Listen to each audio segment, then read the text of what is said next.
Dear friends, I am Manikanta CM, lecturer in Commerce, JSS College of Arts and Commerce, Gundlupete.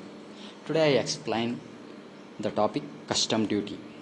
Custom duty is an indirect tax imposed under Customs Act formulated in 1962. The Customs Act 1962 is the basic statute which governs entry or exit of different categories of vessels, aircrafts, goods, passengers, etc. into or outside the country. The Act extends to the whole of India. The Customs Act 1962 not only regulates the levy and collection of duties but also serves equally important purposes like regulation of imports and exports, protection of domestic industry, prevention of smuggling, conservation of and augmentation of foreign exchange. There are various types of custom duty is there. The first one is basic custom duty. It is levied as a percentage of value determined under section 14 subsection 1. General basic rate of basic custom duty is 10%. It could be levied at standard or preferential rates. The next one is additional custom duty or countervailing duty. This additional custom duty is equivalent to the amount of excise duty on like goods manufactured or produced in India. Under GST regime, this duty is subsumed under GST and additional duty, or IGST is payable on assessable value plus basic custom duty. In case of alcoholic liquor for human consumption is imported into India, the same is still under the excise duty which has not been subsumed under GST. Therefore, IGST is not leviable under import.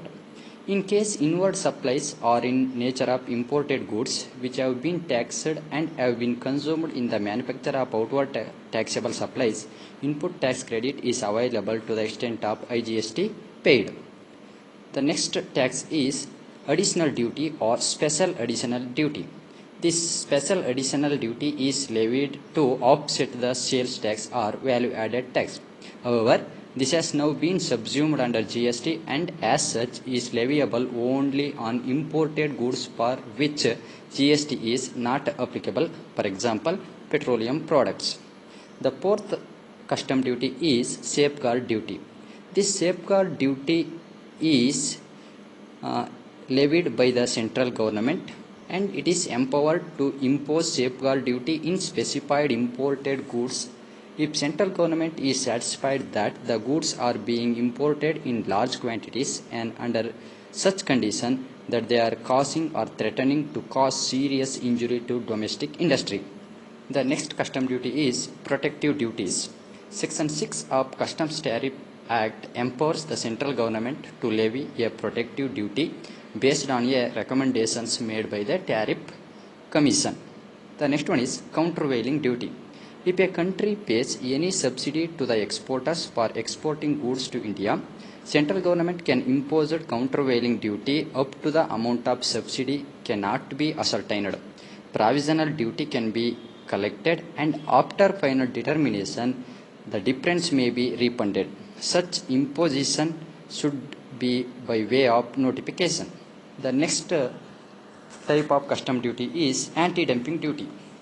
So as we know, dumping means export of an article from any country or territory to India at less than its normal value. That is, when the price at which the goods are exported to India are less than the comparable price for like product when destined for consumption in the domestic market of the exporting country.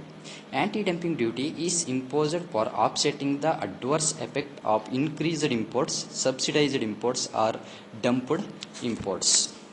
The last type of custom duty is export duty.